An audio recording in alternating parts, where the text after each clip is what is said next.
Operating systems. The brains behind your computer. The world runs on the big three, and while two of them spend the economy of a small nation to produce liquid trash and inject ads into your start menu, the humble, free, and open source Linux has only been growing in market share, with no fancy headquarters, no money spent on marketing, and no gimmicks. 2025 has been the year Linux has gone mainstream, and the first place Linux has taken a big W is gaming. Linux sucks for gaming is an opinion that used to be very true. If you're a person that still uses Facebook, Linux gaming has made massive strides in the past 5 years. The primary driver for this being the Steam Deck. Released by Valve in 2022, it shipped with an Arch distribution called SteamOS. As of 2024, the Steam Deck owns almost 50% of the handheld PC gaming market, selling over 3.7 million units, and recent benchmarks show that it's crushing Windows and handheld performance. But if you spent your redundancy check on a gaming PC, you don't have to worry too much. Gabe and his team quietly cooked up Proton in 2018, which is a compatibility layer for Linux to run Windows games. Also open source, by the way. This exploded the Linux gaming library by giving access to most AAA games. And with community-led websites like ProtonDB, you can quickly check which games work and how to tweak them to work perfectly. Linux has already doubled their PC gaming market share compared to Apple, which to be fair isn't much of a flex. As things stand, Linux gaming isn't perfect by any means. There are issues with stability and not being able to play games with anti-cheat, but that's a sacrifice I'm willing to make than having to deal with the Apple Store or having to turn off ads in my own operating system. Another unusual place Linux is making gains is the government. In 2025, Denmark just announced they're moving their entire government off Windows onto Linux and the LibreOffice. France is moving 100,000 computers in their police department to Linux, and an entire German state is moving off entirely from Microsoft Windows, the Office suite, and Azure onto the base stack, otherwise known as Linux, LibreOffice, and German-hosted servers. This isn't the first time governments have made massive pushes for Linux. The Indian government and defense has been a power user of Linux for years, so much so that they've created 2 of their own distros. China, the United States, Finland, and North Korea, yes, you heard that right, all use Linux in some capacity. But why? It's free, that's why. Fundamentally, Linux doesn't cost anything to set up and use. It's also free of spyware, telemetry, or whatever Apple cooks up behind closed doors. On top of that, the EU as a whole is pushing for more data sovereignty and finds it kind of sketchy that only 2 big tech companies can own your entire infrastructure from your operating system to the cloud. With Linux, governments own the long-term success of a platform, how they want to configure it and maintain it, which is another space Linux can't stop winning. Versatility. Linux is hard. Linux is complicated. Linux doesn't have software support. That used to be the case back when Joe Rogan still had hair. But even Arch, yes, the notoriously hard to install Arch Linux, comes with an official installer that takes less than 5 minutes. Linux has made massive moves in versatility. It can be as simple as loading up Mint on a USB stick, or building from scratch every time using Gentoo if you live on a farm. You can rice Linux to the point where each pixel is rendered how you want it to be, or you can run Pop! OS without even touching the terminal. Companies like System76 and Framework already ship Linux out of the box, and more mainstream companies like Dell have started to take notice, shipping their XPS 13 with Ubuntu.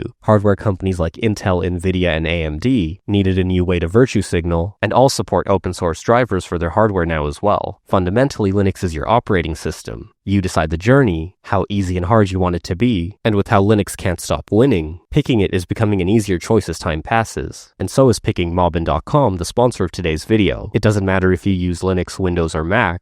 If you're building, you need good design. Mobbin is the world's largest mobile and web design reference library, with thousands of user flows and screens referenced off industry-leading apps. You can use Mobbin to find real-world design inspiration and stay up to date with the latest design trends across both mobile and web. Mobbin also comes with awesome natural language search so you can filter down by keywords, and an extensive list of categories so you can find the exact reference within seconds. Plus, you can store your favorite designs into a neat little collection, almost like a mood board. You can find me on Mobbin at BigBoxSui. Use my link mobbin.com/BigBoxSui to give Mobbin a try for free and save 20% off Mobbin Pro. Thank you so much to Mobbin for sponsoring this video, and thank you for your time. I am Big Box.